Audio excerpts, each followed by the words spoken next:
Amém, meus irmãos? O texto proposto para nós foi João 17, não foi isso? Eu quero que você volte alguns capítulos e abra no capítulo número 4. 3 versículos. 21, 22 e 23. A igreja é coluna da verdade. Amém? Porque ela está firmada na verdade. E essa verdade é a rocha. É a pedra de esquina. É o Logos. Amém, meus irmãos?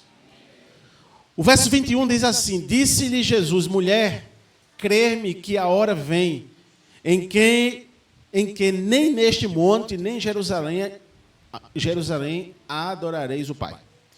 Vós adorais o que não sabeis. Nós adoramos o que sabemos, porque a salvação vem dos judeus. Mas a hora vem, e agora é, em que os verdadeiros adoradores adorarão o Pai em espírito e em verdade, porque o Pai procura a tais que assim o adorem. A proposta do tema dessa comemoração surge como um elemento fixo na história da igreja. Sem essa máxima a qual o tema dessa festividade foi colocado, certamente nunca teríamos a lucidez de encontrar Deus. Ou mesmo de entender que Ele nos achou. A igreja tem esse formato, então, seguro, porque a igreja, irmãos, ela é fixada na verdade. E por isso que ela continua. A igreja, ela é um terreno fértil também para as mais aberrantes formas de entendê-la.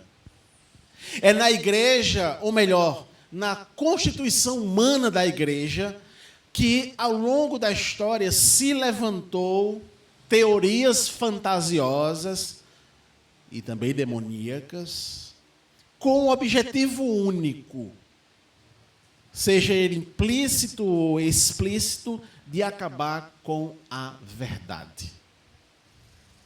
E nos movimentos mais famosos da história, que iniciou ali no meio da igreja, que eclodiu no meio da igreja, por exemplo, como o gnosticismo, eles transformavam uma verdade da pessoa de Cristo em uma fantasiosa discussão sobre o conhecimento, a gnosis.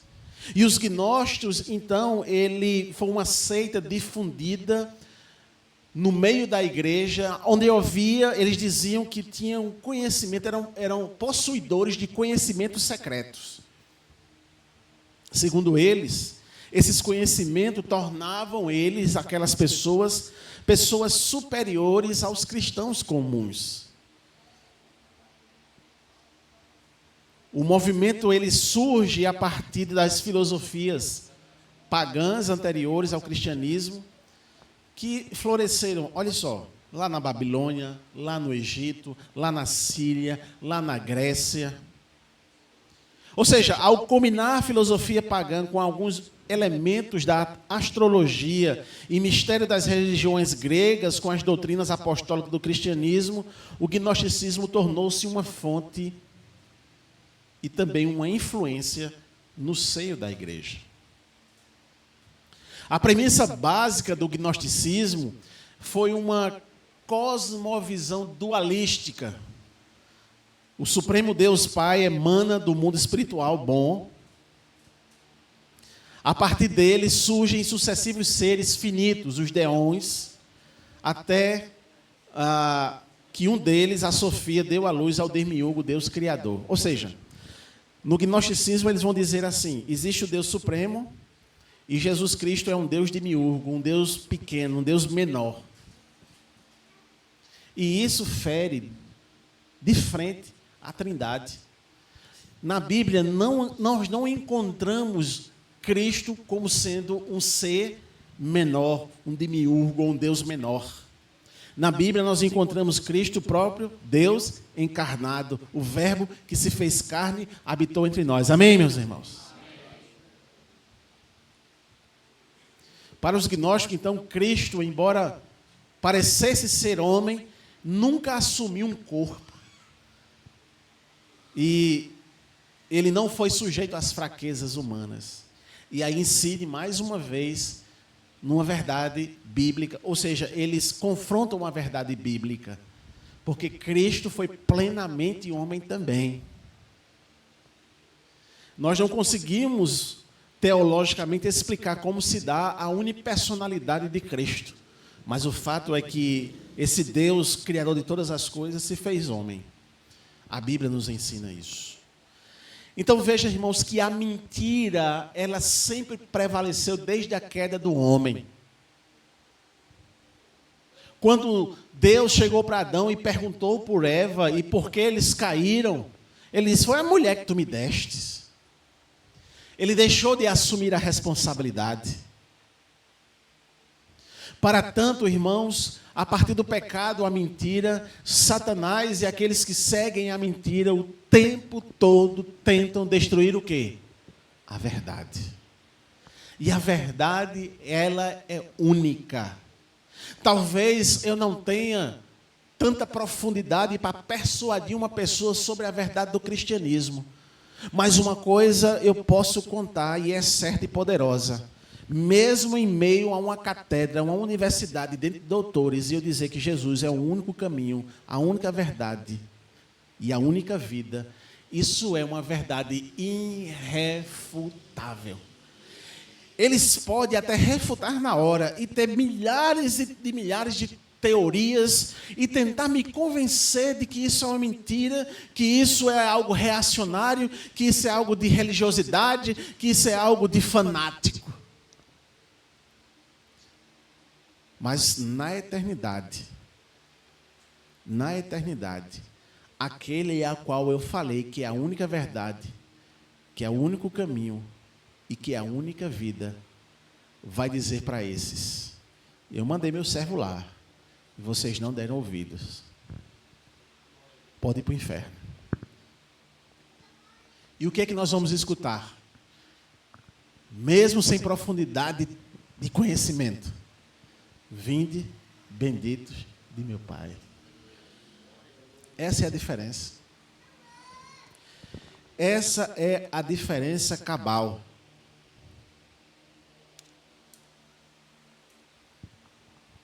Meus irmãos, o texto proposto para nós, ele é muito claro. E a gente percebe a forma graciosa de Deus em trabalhar para nós,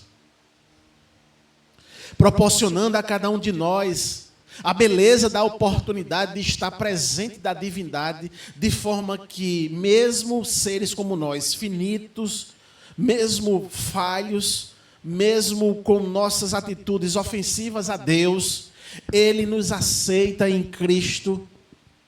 E pensar sobre isso, meus queridos, é algo maravilhoso. É algo que nos faz entender que Deus é generoso, é amoroso, é gracioso. Deus coloca a igreja para mover, para promover a maturidade pela unidade, pela pureza e pela verdade. Meus irmãos, no texto de hoje, que é muito conhecido e às vezes maciçamente exposto, temos um encontro inusitado. A narração de João fala sobre um encontro inusitado. Por que esse encontro é inusitado? Porque Jesus ficou perto do poço ao meio-dia e os discípulos saíram para comprar mantimentos. Só que Jesus sabia que ao meio-dia era a hora que os samaritanos vinham até o poço buscar água. Porque o horário dos judeus de buscar água era 5 horas da tarde, 6 horas da tarde, dependendo da estação do ano. Naquele momento ali, Jesus ia quebrar mais um paradigma, porque ele se dirige à mulher. Naquela época, nenhum varão poderia se dirigir à mulher de forma pública, a não ser que fosse a sua esposa, e algo muito emergente. Naquela época, a mulher, ela não falava com outro homem, e o homem não falava com a mulher, a não ser que fosse a sua esposa. Jesus, então, já quebra esse paradigma e fala para aquela mulher. Porque Jesus, ele não vai enxergar tradição, usos e costumes. Jesus vai enxergar a necessidade da pessoa. Se ela precisa ouvir a verdade tem que ser dita. Amém?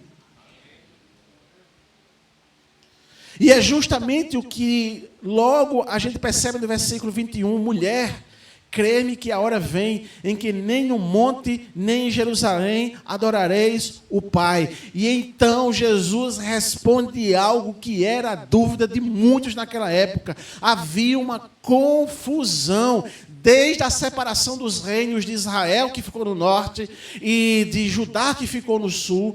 E essa divergência fez com que um povo eclodisse, chamado samaritanos, que eles então, pelo fato de ter perdido Jerusalém, eles começam a fixar altares em várias cidades e em vários lugares, e em um monte, para dizer que ali era o lugar de adoração, enquanto os judeus que ficaram com a cidade de Jerusalém diziam: aqui é o lugar certo de adorar ao Senhor. Então você vê a disparidade da religiosidade, em que ambos diziam que o certo de adorar a Deus era no monte tal, ou era nesse monte, e ali eles se degladiavam, eles brigavam entre si. E Jesus chega então, quebra esse paradigma com a mulher, fala com a mulher e vai dizer uma verdade irrefutável. Essa verdade, Jesus está evocando para si mesmo, tomando a responsabilidade de dizer para aquela mulher que ela deveria crer naquele que era o Messias, naquele que era o Emanuel, naquele que era o próprio Jesus. Mas a mulher não conhecia Jesus. Para a samaritana, Jesus era um judeu como qualquer outro. E ela também estava espantada pelo fato de Jesus estar ali ao meio-dia e ter falado com ela.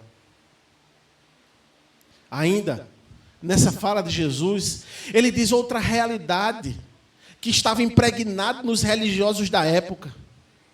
Embora os samaritanos tenham uma tradição israelita, conhecia as histórias dos triunfos de Israel, mas eles estavam alienados da vontade de Deus, assim como o judeu também estava.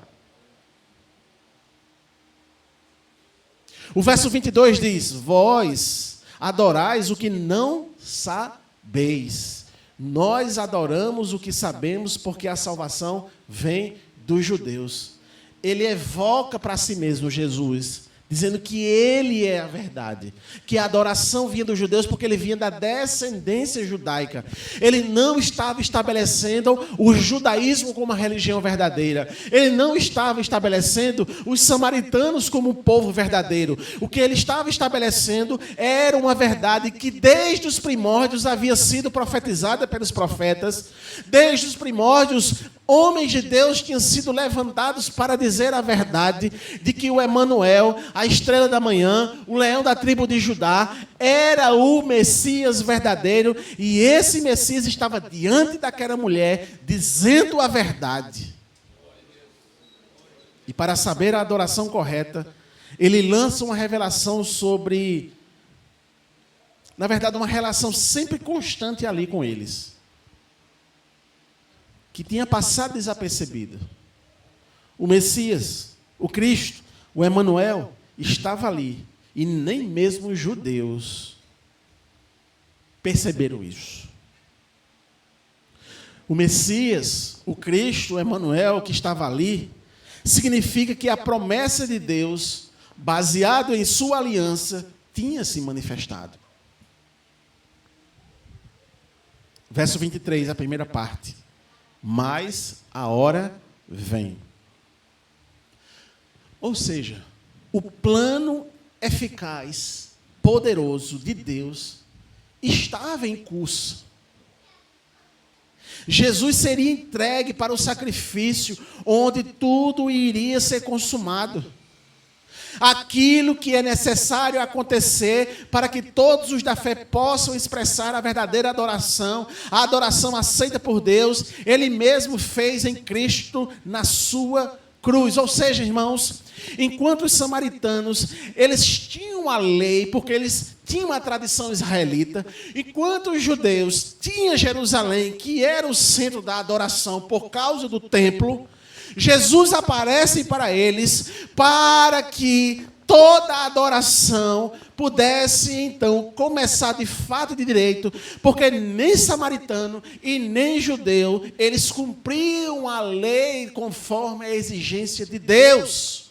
Não havia um sequer que pudesse, então, ter a vida ilibada, justa, da forma que Deus queria. E pelo fato de não ter nenhum na face da terra que pudesse expressar a exigência da lei de Deus, o próprio Deus encarnado estava frente a eles para estabelecer esse compromisso e proporcionar a todos que tinham fé a aceitação de Deus pelo sacrifício de Cristo que cumpriu a lei cabalmente. E isso é o quê? A verdade. Isso é a verdade.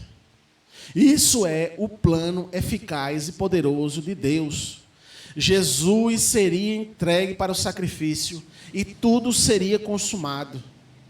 Perceba, meus irmãos, como Deus é gracioso, como Deus é maravilhoso, como o plano de Deus é excelso. Deus possibilita a mim e a você ser considerado um adorador verdadeiro. Por quê? Olha o restante do verso 23. E agora é em que os verdadeiros adoradores adorarão o Pai em espírito e em verdade. Não é no Monte Sicar, não é no Monte Sião. A verdadeira adoração está em todos aqueles que confessam o nome de Jesus. Pode ser em Campina Grande, em Riachão ou em Gar. Aonde há a palavra de Deus e um santo que confia, acredita, entregou a vida a Jesus, ali Deus faz dele um verdadeiro adorador. A igreja de Cristo não é o endereço de Jerusalém. A igreja de Cristo é formada por todos os crentes em Cristo Jesus. Essa é a verdade. Então, é fundamental entender que a adoração sendo verdadeira, ela é sumariamente bíblica. Por quê? Em primeiro lugar, ela tem origem em Deus. De onde veio a palavra? De onde veio a palavra? Bibliologia, vamos lá, vamos relembrar o tempo de bibliologia. A palavra, ela vem de Deus porque foi Deus que inspirou os santos autores a escrevê-la. Qual é o conteúdo? O conteúdo da palavra é totalmente divina, que também é a causa da palavra. Então, Deus é a origem, e a verdade tem a origem quem? Em Deus. Cultuar e render a Deus a glória, o valor, a honra e o louvor. E isso só é possível quando o homem conhece a Deus e recebe um coração para temer, para amar, para apreciá-lo. Dedicar a sua vida submetendo-se a Deus. A adoração inicia em Deus e por isso, sem conhecê-lo e se entregar, é impossível uma adoração verdadeira. Consequentemente, se conheço e já entrego a minha adoração a Ele, para que eu possa formar uma comunidade, eu tenho que promover o conhecimento de Deus. O que quer dizer isso? Se a origem da verdade está em Deus, e essa verdade está na palavra dele, revelada para nós, isso então faz com que nós também sejamos um multiplicador desses adoradores. É por isso, irmãos, que a missão, ou missões, ou evangelismo, ele faz parte da revelação da palavra, porque é através do evangelismo é que nós multiplicamos o número de adoradores. Vocês estão aqui esta noite porque teve uma história de vários e vários homens e mulheres que ao longo dos anos derramaram seu suor, suas lágrimas e até o sangue para que estivéssemos aqui hoje de forma livre para adorar Ele. Louvado seja o nome do Senhor Jesus.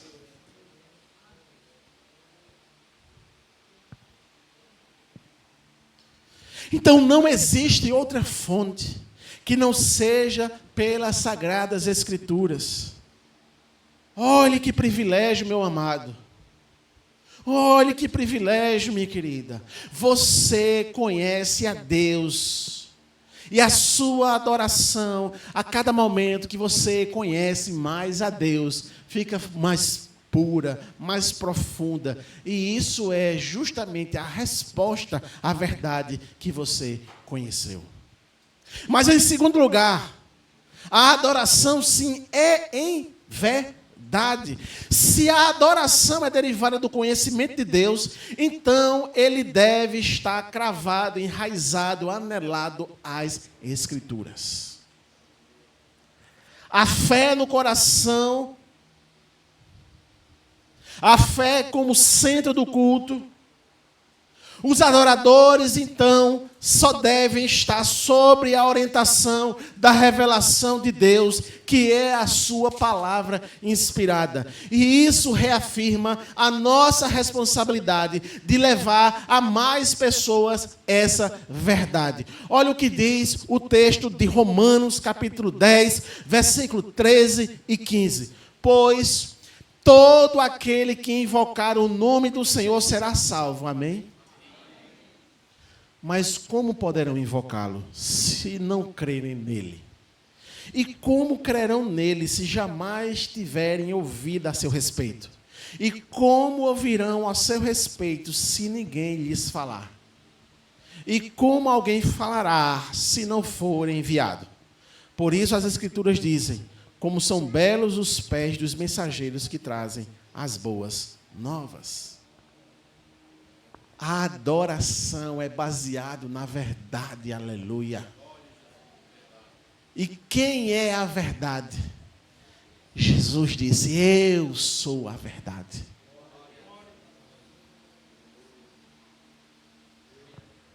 Pode espernear o mundo. Podem nos chamar de fanáticos, de doido.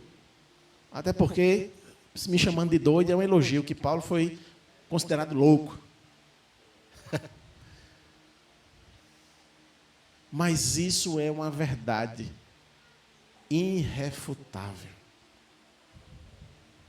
E é o interessante que a terceira verdade que nós extraímos desse texto é que essa adoração, que é a vinda de um Deus único, que revelou a sua verdade pelas Escrituras, Ele nos comunicou o seu Espírito para habitar em cada um dos adoradores. Por isso a adoração é pelo Espírito. O pastor Zenildo disse que uma vez foi pregar numa igreja que o pastoreava em São Vicente de Seridó. Essa igreja, ela era liderada por uma irmã, e a igreja crescendo, a irmã não aguentou estar à frente do trabalho, porque reconhecemos que na nossa denominação não ordenamos mulher a pastora. Não existe nenhum texto neotestamentário ordenação feminina. Ela pode ser uma líder, ela pode ensinar, mas não existe uma ordenação para a pastora. Não tem. Se pode até se chamar uma pastora de pastora, mas não tem texto bíblico que segure essa realidade no Novo Testamento. Por isso nós não ordenamos mulheres, mas nós reconhecemos a sua liderança, reconhecemos os seus ensinos, reconhecemos a sua bravura sendo missionária. Aliás, na nossa denominação, a maioria são missionárias que estão no campo. É uma vergonha para vocês, viu, macho? A maioria é mulher. Mas o que eu quero dizer, irmãos, é que ela não aguentou e ela veio nos convidar para assumir a igreja lá em São Vicente. E nós aceitamos, eu e minha esposa aceitamos.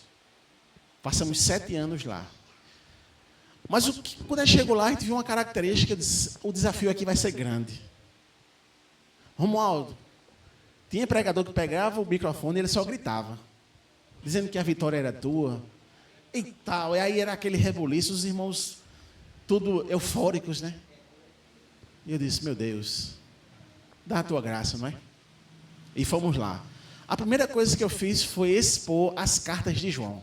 Irmãos, talvez hoje eu não faria mais isso, mais maduro, né? Eu não daria uma voadora tão grande dessa, né? Porque João, ele vai combater o gnosticismo na igreja, né? Essas coisas que muitas vezes, essa histeria que tem na igreja de Éfeso. Mas uma coisa eu dizia lá, e isso é uma realidade que eu trago para hoje. Irmãos, você pode gritar, você pode correr, você pode rolar, você pode ver bola de fogo, você pode pregar no teto aqui, desde que seja no Espírito. Desde que seja no Espírito.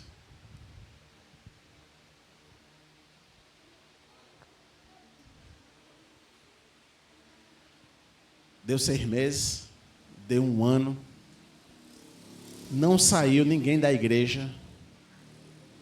Com 2 anos na igreja, não tinha mais barulho.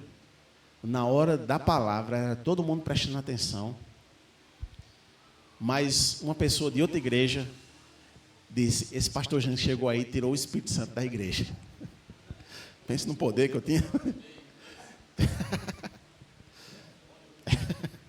Por ser o Espírito Santo, sai daqui. Meu Deus. 7 anos se passaram. Eu fui convidado para ser pastor da congregação do Bodocongó 3, do Calvário. E aí Deus mandou eu dizer, num culto, na Assembleia de Deus, porque eu sou o único pastor, eu posso dizer isso, viu? Eu sou o único pastor congregacional que preguei 3 vezes na Assembleia de Deus lá. Eu era convidado para pregar na Assembleia de Deus lá. E nessa última minha pregação na Assembleia de Deus, Deus disse assim, diga à igreja que você vai alçar outro voo. Aí eu disse, não, isso é coisa da minha cabeça. Aí, aquilo que é um cantor lá de Picuí, se levantou assim e disse, o que Deus decretou está decretado. Aí quando eu fui pregar, preguei no Salmo 126, e aí eu disse para a igreja que ia alçar outros voos. E aí veio o convite, e de fato, dia 1º de setembro de 2018, eu me despedi daquela congregação. Foram 4 horas de culto. E a maioria das coisas que eu ouvia era dizer assim, pastor, depois que o senhor chegou aqui, eu passei a amar a palavra. Pastor, eu vim para a igreja só ouvir louvor. Eu não gostava na hora da ministração, mas agora eu passo a admirar a ministração da palavra. Os irmãos da Assembleia de Deus mandavam textos para mim, no privado, dizendo que tinha sido profundamente impactado pela forma em que a igreja se portava diante das Escrituras. A glória de Deus. Amém. Por quê, irmãos? Porque a igreja, ela é a coluna da verdade. A igreja, ela é o único guardião da verdade.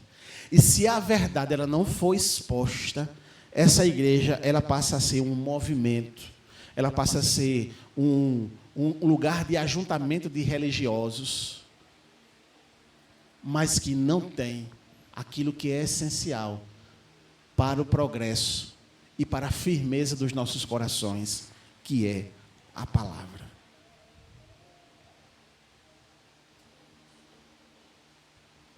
Então, uma das coisas fundamentais que eu tenho no meu ministério e que eu levo isso, inclusive, para a igreja do Calvário, onde eu estou e aqui hoje, é de que eu não abro mão da exposição das Escrituras. Porque no dia que eu abrir mão da exposição das Escrituras, Luciano, e começar aqui a festa, a balada, o som e os gritos, eu já morri. E você morreu junto comigo.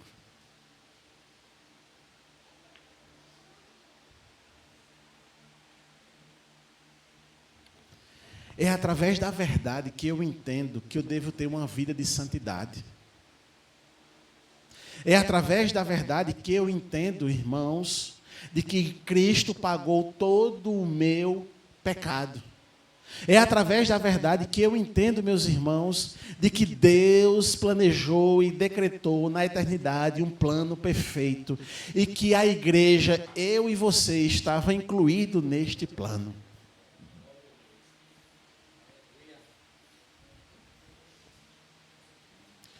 Deus também pensou em uma forma para que cada crente tivesse a verdade iluminada pelo Espírito Santo, que leva a uma depuração daquilo que existe em nosso coração, que é sujo, maligno e promíscuo.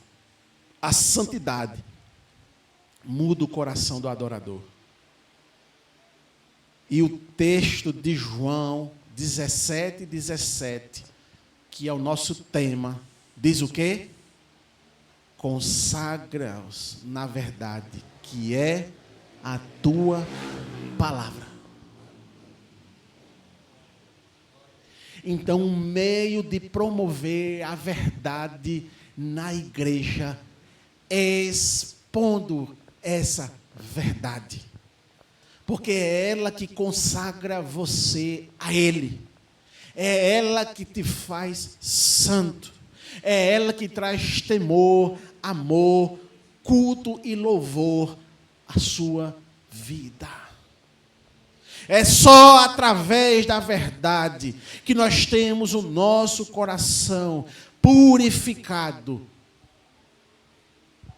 O culto acontece quando a nossa mente e o nosso coração são convertidos da rebelião e do orgulho para a submissão e a humildade. E é nessa parte que aqui então abro meu coração também como pastor. É nessa parte que nós somos incompreendidos, ou melhor, eu sou incompreendido. O pastor é incompreendido. Não sei os demais. Mas é meu dever como pastor, a partir do momento que observar na minha supervisão pastoral algo errado, algo impuro, eu tenho que tratar. Eu tenho que lhe chamar. Eu tenho que conversar. Eu tenho que lhe afastar. Eu tenho que lhe disciplinar. Porque pela palavra não cabe a mim passar pano, passar a mão em ninguém. É meu dever. E isso faz com que nós, pastores, trilhamos caminhos duros. O caminho do cancelamento.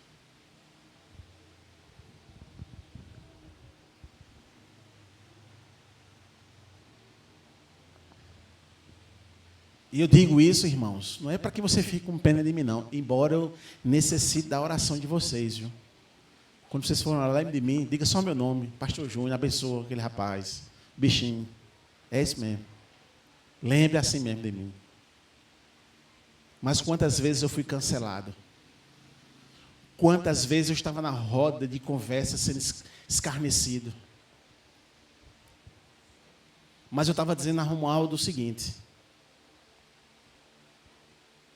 na igreja do Calvário, eu cresci na esteira da aflição, no caminho da angústia e na pavimentação do cancelamento. Quanto mais batia, mais as coisas chegavam para me fazer abençoado. É impressionante. Quanto mais batia, mais eu recebia uma mensagem, um telefonema.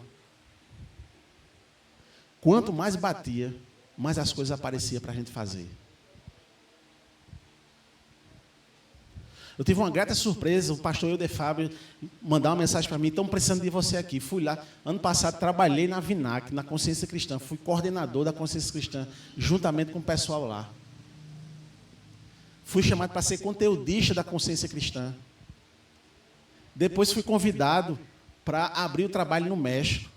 Eu disse, meu Deus, recebendo a mensagem do meu celular pessoal. Jairo mandou uma mensagem para mim, disse, pastor, estava aqui pensando quem seria uma igreja. Pensei em tu, pastor. Meu Deus, tanto nome para pensar, tanto nome nessa denominação. Aí pensa em Júnior. Meu Deus. E aí fomos lá, e vocês hoje sabem que nós temos uma congregação na cidade do México, abençoada, com o obreiro Sérgio que está lá. Então, eu estava dizendo a ele, aproveite. Porque, para mim, quanto mais batia, mais o ministério frutificava. Eu estou até com medo de não ter nada, ficar bem tranquilinho e o negócio começar a degringolar, né? Misericórdia. Está amarrado. Amém? Mas o fato é, irmãos, concluindo aqui, é de que a verdade, quando estamos nela, e a convicção não é sua, é do próprio Deus, a verdade é dele, amém? Pode ir até o fim. Porque você pode perder a igreja, pode perder a família, pode perder amigos, mas a sua salvação você não perde jamais. E eu entendo que esse tema aqui, Deus está chamando a cada um de vocês para se aproximar dele. A doçura de Deus nos envolve, nos levando a patamares mais puros e aconchegantes. Essa noite, o Senhor, com a sua maestria em saber lidar com cada um de nós, nos afaga com a sua doce voz, verdadeira e eficaz. Pode confiar, meu irmão. Pode confiar. É a verdade. Foi por essa verdade que milhares de pessoas sofreram, padeceram e morreram. Mas todas elas triunfaram, pois estão no esconderijo do Altíssimo, na habitação celeste. E a prova disso é que João viu todos os mártires. Ele até ficou indignado, né? Que ele diz assim, Senhor, vinga-os. Sabe, meu irmão, eu finalizo aqui, dizendo mais uma vez que nesses últimos anos na Igreja do Calvário, Deus tem nos levado a estar em contato mais íntimos com a igreja perseguida, com missões, em contextos bem difíceis. Um dos contextos foi o próprio México. O México é considerado o 32º país mais perseguido. Teve uma tarde que a gente estava evangelizando nas ruas, e lá na colônia onde a gente estava, chama colônia lá, pastor, porque é favela. Aí lá chama colônia, mas é a mesma coisa nos morros do Rio. Só que os caras que ficam armados, como faz frio lá, que lá é alto, eles ficam debaixo do casaco. Eles não, no Rio é quente, então os caras usam camiseta e bermuda e ficam com as armas expostas. Lá é escondido debaixo do casaco. E tem uma vez que eu entrei em uma rua assim, com umas 3 meninas, a gente estava indo, eu era o líder da equipe, aí eles estavam na esquina. Aí eu peguei assim, vamos para cá, volta para cá, vamos por outra rua aqui. Era nesse cenário que a gente estava. O pastor Jackson abordou um hondurenho. O hondurenho olhou para ele e disse assim, olha, não fala de Jesus não, porque eu tenho um demônio em casa. Se eu não me drogar, esse demônio começa a bagunçar na minha vida e eu não consigo colocar comer para as minhas filhas. Eu tinha 3 filhas. Aí o Jacques começou a ministrando.